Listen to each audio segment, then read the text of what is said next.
জুৰিয়াত সুমায়া আক্তাৰা নামৰ 17 বছৰীয়া কিশোৰী নিৰুদ্দেশ। জুৰিয়া থানাৰ অন্তৰ্গত বলিকটীয়া গাঁৱৰ 17 বছৰীয়া কিশোৰী সুমায়া আক্তাৰা আজি এক সপ্তাহৰ আগৰ পৰা নিৰুদ্দেশ হোৱা ঘটনাক লৈ হাহাকাৰ লাগিছে পৰিয়ালৰ মাজত।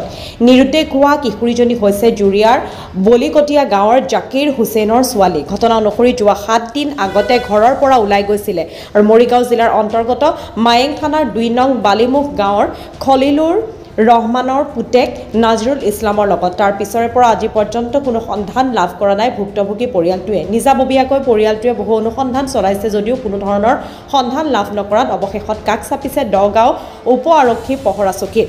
যদি কোনো লোকে ফটোত দেখি চিনি পায় তেন্তে 8136083716 8011530686 নম্বৰত যোগাযোগ কৰিবলৈ আহ্বান জনায় পৰিয়ালৰ লোকে।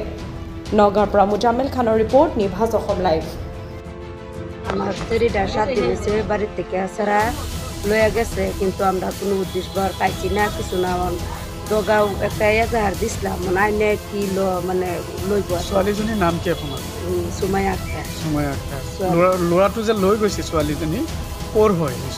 এইটো মায়েং ডিষ্ট্ৰিক্ট হয়, কিন্তু এই 10 নং বালিমুখ। মায়েঙৰ 10 নং বালিমুখ বুলি কৈছে। বালিমুখ বুলি কৈছে, কিন্তু মই জানা নাই। ছোৱালীজনীৰ বয়স কিমান? 16-18 পৰিছে। 16-17 পৰিছে। আচ্ছা, এতিয়া আপোনালোকৰ চৰকাৰক কি আহ্বান জনাব? চৰকাৰক জনাইছোঁ যে ছোৱালী বুলি নাই, ঘৰৰ পৰা নাই, 7 দিন হৈ গ'ল। দগাঁও থানাত এটা এজাহাৰ লিখিছোঁ, এতিয়া আইন কি কৰে কৰিব। নাই, তাৰ কোন খবৰ শুনা পাইতেছি। কোনে নিছে? মায়েঙেৰ সাৰা।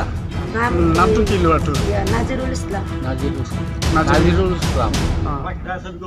মানুষেৰ ডাহে ছবিকুল। থানাত এজাহাৰ দিছে আপোনালোকে? দিছি। আচ্ছা, কি আপোনালোকে চৰকাৰক কি আহ্বান জনাব? ছোৱালীজনীৰ বয়স কিমান হৈছে আপোনালোকে গম পায়? 16-17 16-17 করছে। 17 নেকি?